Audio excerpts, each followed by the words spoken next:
Art Wyoming, requested by Rafaela Guerra. This is the 54th Disney Long Storybook episode, titled Sleeping Beauty, and narrated by Cindy Robinson.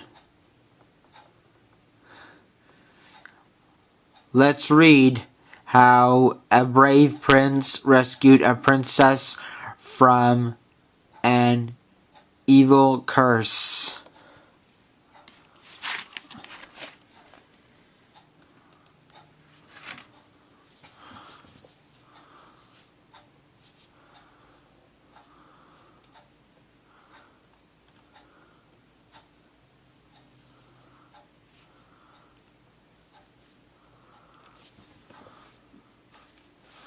This is the story of Sleeping Beauty and how a brave prince rescued her from an evil curse.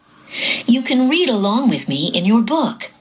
You will know it is time to turn the page when you hear this sound. Let's begin now.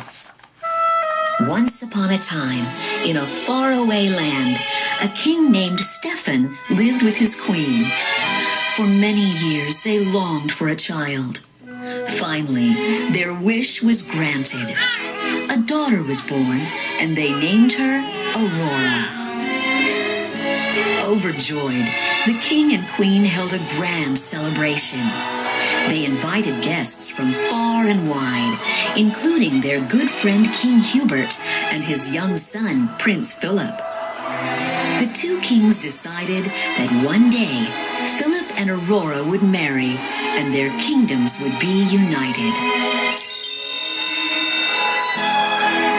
Soon, the royal herald announced the arrival of 3 more guests. Their most exalted excellencies, the 3 good fairies, Mistress Flora, Mistress Fauna, and Mistress Merryweather. The fairies looked fondly at the infant princess. Flora stepped forward. Each of us the child may bless with a single gift. No more, no less. Flora waved her wand. Little princess, my gift shall be the gift of beauty. Fauna was next. My gift shall be the gift of song. Merryweather was about to grant her gift when suddenly a great gust of wind blew open the castle doors. Thunder clapped, and a tall figure appeared, surrounded by an eerie green glow. It was the evil fairy Maleficent. I really felt quite distressed at not receiving an invitation. And to show I bear no ill will, I, too, shall bestow a gift on the child. A wicked smile crossed Maleficent's face. The princess shall indeed grow in grace and beauty. But before the sun sets on her 16th birthday, she shall prick her finger on the spindle of a spinning wheel and die. Laughing cruelly, Maleficent vanished in a flash of light.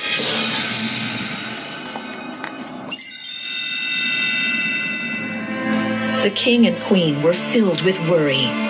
Flora, Fauna, and Merryweather tried to reassure them. Don't despair, your majesties.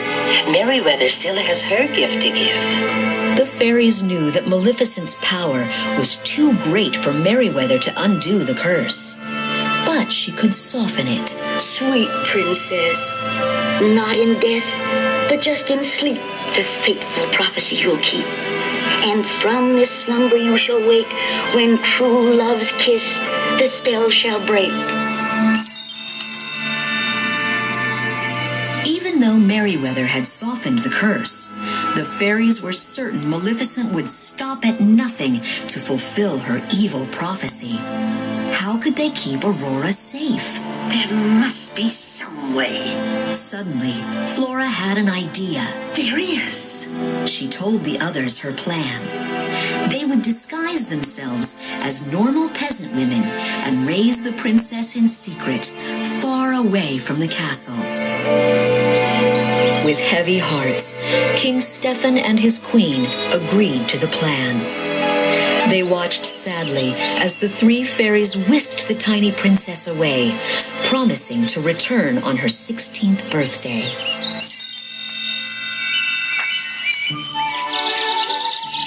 Many years passed. Flora, Fauna, and Merryweather raised Aurora in a cozy cottage deep in the forest. They pretended to be her aunts and never used magic.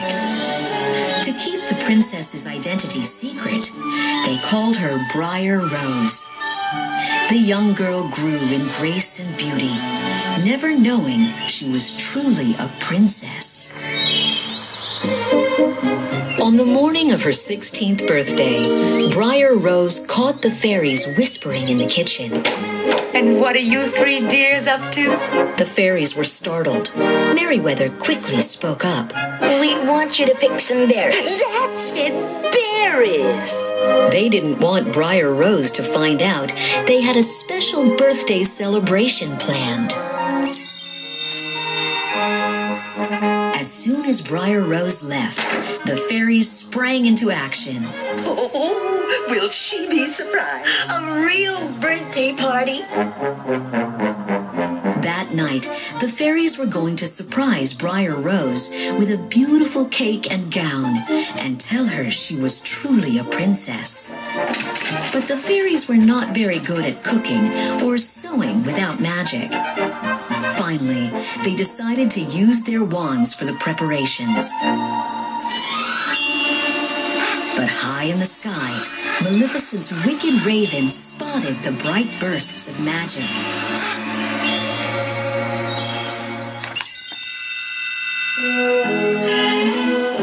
Meanwhile, deep in the forest, Briar Rose told her animal friends about a prince she had dreamed of. While she was talking, a stranger riding through the woods spotted her. It was Prince Philip. He loved Briar Rose's story and asked her to dance. Briar Rose hesitated. She wasn't supposed to speak to strangers. Prince Philip smiled. But don't you remember? We've met before. You said so yourself. Once upon a dream. The two shared a dance and quickly fell in love.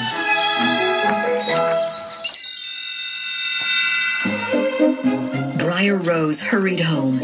She couldn't wait to tell her aunts about her new true love. When she arrived and saw their beautiful gifts, her heart felt as though it would burst. Oh, you darlings, this is the happiest day of my life. Just wait till you meet him. Him? The fairies grew very worried. They didn't know the man Briar Rose had met was Prince Philip. You're already betrothed to Prince Philip, dear. Flora explained that Briar Rose was actually Princess Aurora. Tonight we're taking her back to your father, King Stephen. Aurora was heartbroken, but she dutifully went with the fairies to the castle. As they left, they didn't see Maleficent's raven watching them go.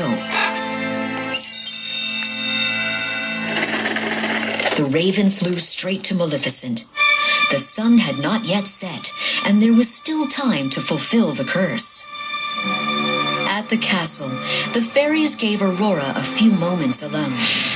Suddenly, Maleficent appeared and placed the princess in a powerful trance. The evil fairy led her to a secret room with a spinning wheel. Touch the spindle. Touch it, I say. Aurora touched it and instantly fell into a deep sleep. Maleficent cackled as Flora, Fauna, and Merryweather found Aurora collapsed on the floor. Then Maleficent vanished.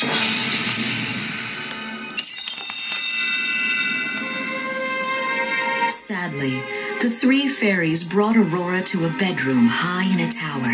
Poor King Stephen and the Queen. They'll be heartbroken when they find out. Flora wiped a tear from her eye, and her face grew determined. They're not going to. We'll put them all to sleep until Rose awakens. The fairies used their magic wands to place each member of King Stephen's court into a deep slumber. As Flora flew over King Hubert, she heard him mumble something sleepily. Just been talking to Philip. Seems he's fallen in love with some peasant girl. Flora gasped. Peasant girl. Rose. Prince Philip. She realized that the man Aurora had met in the forest, her one true love, was actually Prince Philip. He was the only one who could break the curse. Flora cried out to the other fairies. Come on, we've got to get back to the cottage. Meanwhile, Prince Philip was determined to find the young woman he had danced with in the woods. He rode up to the cottage door, but the moment he stepped inside, Maleficent's evil henchmen ambushed him. The evil fairy couldn't risk Philip's breaking her spell on the sleeping princess. Maleficent locked Prince Philip away in her castle dungeon. But just when all seemed lost, the three good fairies arrived. Quickly, they undid the prince's chains. Flora waved her wand. The road to true love may be barred by still many more dangers. So arm thyself with this enchanted shield of virtue and this mighty sword of truth. Maleficent was furious when she saw the prince had escaped. Before he could reach the castle, she transformed into a fearsome dragon and blocked his path. Now shall you deal with me, O prince.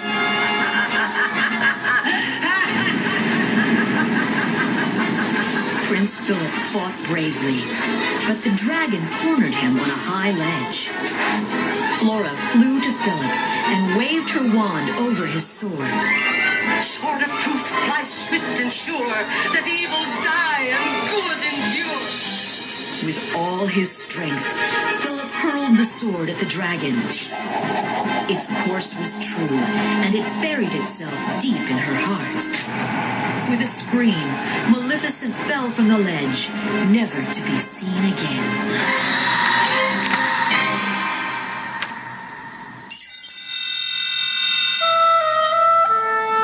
Flora, Fauna, and Merryweather quickly led Philip to Aurora's tower. When he reached Aurora's bedside, he gazed lovingly at the sleeping princess. It was the same beautiful girl he had met in the forest. Gently, he laid a soft kiss upon her lips. Aurora's eyes fluttered open, and she smiled. Together, the prince and princess walked down the steps to the great hall. Now that Aurora was awake, the rest of the kingdom began to stir from their slumber as well. King Stefan and the Queen were overjoyed to see their daughter. It's Aurora! She's here! Aurora hugged her parents. Then she and Philip began to dance. The three fairies watched happily. I just love happy endings.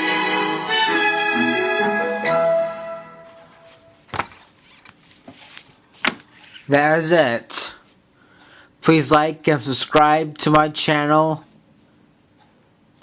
And please like the video and subscribe to my channel.